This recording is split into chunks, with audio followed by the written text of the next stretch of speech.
I know मेरी video बहुत ही दिनों बाद आ रही है। I was quite busy in some personal and official work.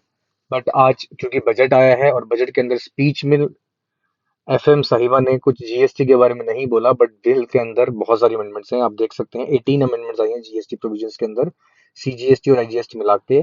तो आइए जानते हैं शॉर्ट में कि ये अमेंडमेंट्स क्या ये हैं और क्या इफेक्ट पड़ सकता है। सबसे पहले क्लॉजेस के थ्रू आया, फाइनेंस बिल के अंदर क्लॉज आते हैं। क्लॉज 128 से लेकर क्लॉज 124 तक अमेंडमेंट्स आई हैं, जैसे आप देख पा रहे हैं अपनी स्क्रीन पे। क्लॉज 128 बोलता है कॉम्पोजिशन स्कीम को उसने थोड़ा सा अमेंड किया है, और वो बोल रहा है कि पहले रिस्ट्रिक्शन थी कि इलेक्ट्रॉनिक कॉमर्स ऑपरेटर के थ्रू जो अपने गुड्स को सप्लाई करते थे वो कॉम्पोजिशन स्कीम नहीं ले सकते थे। अब वो कॉम्पोजिशन स्कीम ले सकेंगे गोइंग फॉरवर्ड, जब ये प्रपोज हो जाएंगी। पहले आपको बता दूं, सारे प्रपोजल्स नोटिफाई होंगे तो ही चेंजेस होंगे, अदरवाइज नहीं होंगे। ठीक है, तो जब जब नोटिफिकेशन आएंगे तब तब चेंजेस होंगे ये। नाउ, तो मैंने क्या बोला, ई कॉमर्स ऑपरेटर जो पहले कॉम्पोजिशन स्कीम नहीं ले सकते थे, यानी ऐसे रजिस्टर्ड पर्सन जो ई कॉमर्स ऑपरेटर के थ्रू काम कर रहे थे वो कॉम्पोजिशन स्कीम नहीं ले सकते थे, अब वो ले सकेंगे कॉम्पोजिशन स्कीम और उसके बेनिफिट्स अवेल कर सकेंगे। Now clause number 129, section 16 subsection 2 के दो प्रोविजन हैं, सेकंड और थर्ड, जिसमें लिखा हुआ है कि अगर आप वेंडर्स को 180 डेज के अंदर पेमेंट देने में फेल हो जाते हो तो आपको अपना आईटीसी रिवर्स करना पड़ता है। और थर्ड प्रोविजन में लिखा हुआ है कि जब आप उनको पेमेंट कर देते हो तो आप उसको रिक्लेम कर सकते हो।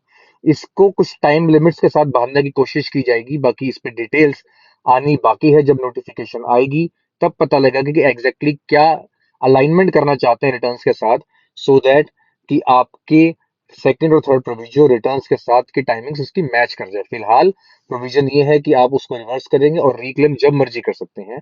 तो लेट्स सी कि प्रोविजन में और नोटिफिकेशंस में क्या चेंजेस आते हैं, बट इसको चेंज किया जाएगा, ये पक्का है।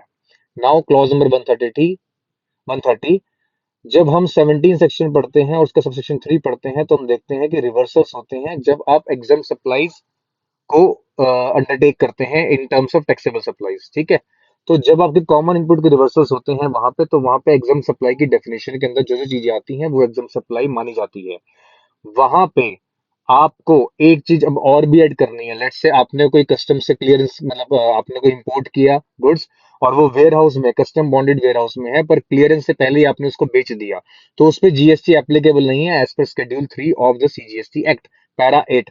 अब वो जीएसटी नहीं है तो क्या वो नॉन जीएसटी सप्लाई बन जाएगी? नहीं, वो एग्जाम सप्लाई बनेगी, और एग्जाम सप्लाई जो बनेगी वो रिवर्सर्स के पर्पस के लिए आपको एग्जाम करना पड़ेगा और आईटीसी रिवर्स करने पड़ेंगे on account of the common inputs जिसके लिए आपने वेयर हाउस गुड्स को रखा हुआ है। यानी अगर आज, अब जब नोटिफाई हो जाएगा वेयर हाउस गुड्स अगर आप बेचते हैं कस्टम क्लियरेंस से पहले, तो उस कस्टम क्लियरेंस से पहले बेचने पे उस टर्नओवर को एग्जाम टर्नओवर माना जाएगा for the purpose of ITC reversals. Section 17(5) ये मेरे हिसाब से बहुत इंपॉर्टेंट अपडेट है। क्लॉज 133 130 के अंदर ही आया है कि जो खर्चे हम कॉर्पोरेट सोशल रिस्पॉन्सिबिलिटी को मीट करने के लिए करते हैं under section 135 of companies act, जिसपे काफी सारी फेवरेबल रूलिंग्स भी हैं कि इसका क्रेडिट मिल जाएगा, उसको 17(5) के अंदर रिस्ट्रिक्ट किया जाएगा। ठीक है, गोइंग फॉरवर्ड नोटिफिकेशन आएंगे इसकी। सेक्शन 23 और 22 और 24 आपस में कई बार ओवरलैप कर जाते थे। सेक्शन 23 होता है किन किन लोगों को रजिस्ट्रेशन नहीं लेना कंपल्सरीली, या फिर नहीं लेना है, और 22 होता है किसको लेना है, और 24 होता है किसको कंपल्सरी लेना है। तो सेक्शन 23 कभी कभी ओवरराइड करता था, सेक्शन 22 ओवरराइड करता था 23 को, 24 ओवरराइड करता था 23 को। तो 23 को अब नॉट विद स्टैंडिंग करने की कोशिश की जाएगी, कि उनमें बोला जाएगा कि आपको सेक्शन 22 और 24 से फर्क नहीं पड़ता, अगर आप 23 में फॉल करते हैं तो यू आर 100% एग्जेम्प्ट, आप एग्जेम्प्ट माने जाएंगे फ्रॉम टेकिंग द रजिस्ट्रेशन। आप रजिस्ट्रेशन से रजिस्ट्रेशन लेना जरूरी नहीं होगा आपके लिए। तो लेट्स सी कि क्या ड्राफ्टिंग आती है, बट मोटा मोटे तौर पे नजर आ रहा है कि अब सेक्शन 22 के अंदर जिसको रजिस्ट्रेशन लेना है वो ये देखेगा कि 23 में वो एग्जम्प्ट है कि नहीं। अगर वो एग्जम्प्ट है तो वो 22 में रजिस्ट्रेशन ना ले। सेक्शन 37 सबसेक्शन 5 नया इंट्रोड्यूस किया है।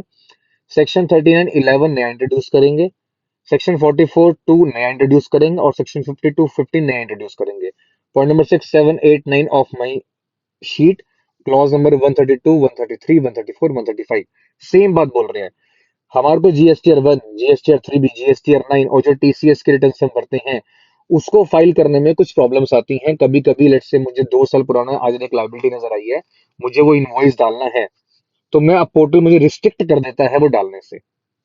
अब ये प्रपोज किया गया है कि 13B9 और ई कॉमर्स ऑपरेटर कुछ लोगों के लिए कुछ कंडीशंस के साथ 3 सालों की मैक्सिमम विंडो ओपन की जाएगी रिटर्न्स को भरने के लिए। मैं दोबारा बोल रहा हूँ, कुछ लोगों के लिए कुछ कंडीशंस के साथ 13B9 और ई कॉमर्स ऑपरेटर यानी टीसीएस के रिटर्न्स भरने के लिए टाइम लिमिट जो दी जाएगी वो मैक्सिमम टाइम लिमिट 3 इयर्स की दी जाएगी, इंस्टेड ऑफ जो इन सेक्शंस के अंदर प्रोवाइड की गई है साल खत्म होने के 6-8 महीने के बाद की। क्लियर है?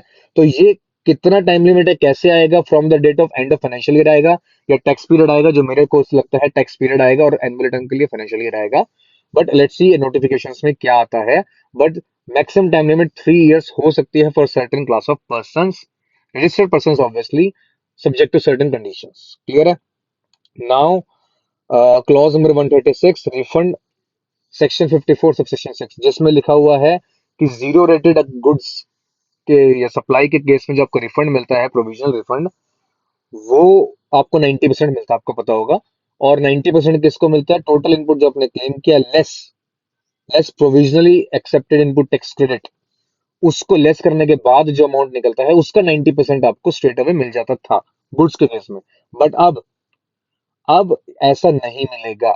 अब मिलेगा 90%, लेकिन वो जो provisional accepted input tax credit है वो आपको लेस करने की जरूरत नहीं है, यानी जितना आपने क्लेम किया है उसका 90% आपको मिल जाएगा। तो एक वेलकम स्टेप है गवर्नमेंट के द्वारा, जो कि अच्छी बात है। सेक्शन 137 क्लॉज 137 सेक्शन 156 को अमेंड करेंगे। अमेंड क्या करेंगे? बेसिकली रूल्स के थ्रू एक मैनर को डिस्ट्रीब्यूट करेंगे कि कैसे रिफंड के केस में इंटरेस्ट की कैलकुलेशन होगी। आजकल इस पे बहुत डिस्प्यूट चल रहा है, ऑफिसर्स की कैलकुलेशंस और असेसी की कैलकुलेशन में डिफरेंस आ रहे हैं। इसीलिए एक मैनर प्रिस्क्राइब किया जाएगा कि कैसे रिफंड जो डिले होता है उस पे इंटरेस्ट जो आना है उसकी कैलकुलेशन कैसे की जाएगी। नए पीनल प्रोविजंस डाले जाएंगे सेक्शन 122 के अंदर। जब किसके लिए डाले जाएंगे? जो कि कॉन्ट्रावीन करेगा सप्लाई ऑफ गुड्स और services made through them by unregistered persons और composition taxable person. E commerce operator अगर कोई प्रोविजन कॉन्ट्रावीन करेगा in case of relating to supply of goods, अगर वो सप्लाई ऑफ गुड्स करता है उनके थ्रू, यानी अनरजिस्टर्ड पर्सन अगर उनके थ्रू को सप्लाई करता है या कॉम्पोजिशन पर्सन उनके थ्रू को सप्लाई करता है, तो वो एक कॉन्ट्रावेशन टू प्रोविजन है। हालांकि मेरे हिसाब से जो ऊपर एक क्लॉज मैंने आपको बताया था 128 सेक्शन 10 में जो अमेंडमेंट आई है उसके बाद ये कंपोजिशन वर्ड यहाँ से हट जाना चाहिए था। But still new penal provisions के अंदर ये दिया जाएगा कि अगर कोई unregistered person e commerce operator के थ्रू ऑपरेट करता है तो ई कॉमर्स ऑपरेटर को पेनलाइज किया जाएगा। कितनी पेनल्टी लगाई जाएगी वो इसके अंदर आएगा। ठीक है? Composite person e commerce operator के थ्रू पहले नहीं कर सकता था, बट अब कर सकता है इस अमेंडमेंट आने के बाद। तो मेरे हिसाब से ये वर्ड यहाँ से हट जाना चाहिए, लाइन हट जानी चाहिए। क्लॉज नंबर 139 सेक्शन 132(1) ऑफेंसेस उसका है ये आपका, जो आपको प्रोसिक्यूशंस होती हैं। तो एक तो तीन दो चीजें की हैं इसमें, clause G, H, G, J, K, जिसमें कि ऑफिसर्स को इंफॉर्मेशन ना देना, टेम्पर करना या फिर मिसलीड करना, ये कुछ क्लॉजेस उसके अंदर आते हैं, वो एक तो यहाँ से हटा दिया जाएगा। दूसरा, मॉनेटरी लिमिट जो है प्रोसिक्यूशन की वो 1 करोड़ से बढ़ाकर 2 करोड़ कर दी। यानी आज आपकी जो टैक्स इवेजन है, टैक्स का डिफॉल्ट है, आईटीसी एक्सेस क्लेम है, या जो भी अमाउंट का लैप्स है, अगर 1 करोड़ से ऊपर होता है तो आप प्रोसिक्यूशन के लिए ट्रिगर हो जाता है आपका प्रोविजन। बट अब ये 2 करोड़ कर दिया, बढ़ा दिया गया, यानी आपको जो जेल होगी किसी टैक्स पेयर को जो डिफॉल्ट करता है 2 करोड़ से ऊपर पे होगी, 1 करोड़ से ऊपर पे नहीं होगी। 138(1) के अंदर भी चेंजेस आए हैं कंपाउंडिंग के अंदर से। देखो, जब आप कुछ टैक्स पेमेंट्स कर देते हो, एक्सेप्ट कर देते हो, तो आपकी प्रोसिक्यूशन और ऑफेंस कंपाउंड हो जाती है, यानी खत्म हो जाती है। बट फेक इनवॉइसेस के केस के अंदर साफ साफ बोला जा रहा है कि कंपाउंडिंग नहीं की जाएगी, यानी आपको बख्शा नहीं जाएगा और प्रोसिक्यूशन प्रॉपर तरीके से होगा, पेनल्टीज प्रॉपर तरीके से लगेंगी। जो क्लॉज 139 में था, एक पॉइंट स्किप हो गया है कि जो प्रोसिक्यूशन की लिमिट 1 करोड़ से 2 करोड़ करी गई है वो सब केसेस में सिवाय फेक इनवॉइसेस के केस में, यानी फेक इनवॉइसेस को गवर्नमेंट बहुत सीरियसली ले रही है और उसके प्रोसिक्यूशन और ऑफेंस और पेनल्टीज को बहुत सीरियसली लिया जा रहा है। नाउ क्लॉज 141 सेक्शन 158 ए को नया इंट्रोड्यूस किया जाएगा। अगर 158 पे आप पढ़ेंगे तो कोई भी पब्लिक ऑफिसर यानी जो जीएसटी ऑफिसर है वो आपके द्वारा जो भी रिटर्न्स फाइल की जाती है उसको कहीं भी शेयर नहीं कर सकता अनलेस कोई ऑर्डर्स उसके पास हो जो कि ऑफिशियल ऑर्डर है। अब वो बोल रहे हैं 158 के अंदर मैनर प्रोवाइड किए जाएंगे कि कैसे वो इन्फॉर्मेशन अगर उसको ओके की जाती है तो शेयर की जाएगी to the common portal, right. अब शेड्यूल 3 पे आते हैं। शेड्यूल 3 के अंदर पैरा 7 है, जिसमें लिखा हुआ है कि नॉन टैक्सेबल टेरिटरी से दूसरी नॉन टैक्सेबल टेरिटरी को में अगर गुड सप्लाई होता है without entering goods in India, जो कि हाई सी सेल हो जाती हैं, या फिर जो मैंने अभी बताया था आपको, कस्टम बॉन्डेड वेयर हाउस में गुड्स है, कस्टम क्लियरेंस नहीं हुआ इंडिया में और उससे पहले ही सेल हो जाता है, तो दोनों ही शेड्यूल 3 में नॉन जीएसटी सप्लाई बनते हैं। नो मतलब neither supply of goods neither supply of services. अब इसको जो इंसर्ट किया गया था वो 1 फरवरी 2019 से किया गया था। अब इसके अंदर ये बोला जा रहा है कि इसको रेट्रोस्पेक्टिव इफेक्ट देंगे, यानी 1 जुलाई 17 से इफेक्ट देंगे, यानी 1 जुलाई 17 से जो ट्रांजेक्शन ऐसी होंगी उनको शेड्यूल 3 का पार्ट माना जाएगा। Now come to IGST. IGST का सेक्शन 216 ओआईडीआर को नॉन टैक्सेबल ऑनलाइन रिसिपिएंट की डेफिनेशन में चेंज किया गया है, रिमूव की गई है कंडीशंस। अब कंडीशंस के अंदर जो क्या है, अब क्या है, रह गया सिर्फ government authority, local authority, individual और एनी अदर रजिस्टर्ड पर्सन और अनरजिस्टर्ड पर्सन। पहले कंडीशन इसके साथ थी कि वो लोग, कंडीशन थी कि receipt of online information database access retrieval service होने चाहिए, बट अब वो कंडीशन हटा गई है, यानी अगर वो ओआईडीआर रिसीव नहीं कर रहे होंगे तो भी वो नॉन टैक्सेबल ऑनलाइन रिसिपेंट बन जाएंगे। क्लियर है। नाउ प्लेस ऑफ सप्लाई, उस केस के लिए जब आप दोनों जग, मान लो मैं एक सर्विस ट्रांसपोर्टर हूं, मैं गुड्स को ट्रांसपोर्ट करने की सर्विस देता हूं, तो मैं अगर गुड्स को ट्रांसपोर्ट इंडिया से बाहर करता था तो उसका प्लेस ऑफ सप्लाई इंडिया के बाहर बन जाता था। बट अब अगर मैं कोई ट्रांसपोर्टेशन सर्विस दे रहा हूँ गुड्स की, और दोनों पर्सन जिसको मैं दे रहा हूँ, जिस ऑब्वियसली मैं तो इंडिया में ही हूँ, तो हम दोनों इंडिया में हैं और डेस्टिनेशन ऑफ गुड्स इंडिया के बाहर है, तो प्लेस ऑफ सप्लाई डेस्टिनेशन के हिसाब से निर्धारित नहीं होगी, प्लेस ऑफ सप्लाई रिसिपिएंट यानी रजिस्ट्रेशन के हिसाब से होगी। यानी अगर मैं अपनी सर्विस किसी रजिस्टर्ड पर्सन को दे रहा हूँ तो उसका लोकेशन, और अगर अनरजिस्टर्ड को दे रहा हूँ तो जहां पे मैंने गुड्स हैंड ओवर किए हैं, मुझे हैंड ओवर किया उस पर्सन ने, उसको टैक्सेबल माना जाएगा, उसकी प्लेस ऑफ सप्लाई मानी जाएगी। यानी place of supply outside India इस केस में नहीं होगी, प्रोविजन को एलिमिनेट, खत्म कर दिया। तो these are the few changes जो जीएसटी के अंदर आए हैं, जो कि स्पीच में नहीं थे, बट आई उम्मीद करता हूँ कि आपको समझ आए होंगे। कोई डाउट हो तो आप कमेंट बॉक्स में डाल सकते हैं, मैं एक्टिवली उनका रिप्लाई करूंगा। और मेरी ईमेल आईडी भी मैं शेयर कर देता हूँ आपके साथ डिस्क्रिप्शन के अंदर, उस पर भी कमेंट करें कुछ पूछना हो तो। Thank you very much for watching this video. ये आपको फाइल चाहिए हो तो मुझे कमेंट कर सकते हैं, I will share you the file on the email. Thank you very much for watching this video. Thank you very much.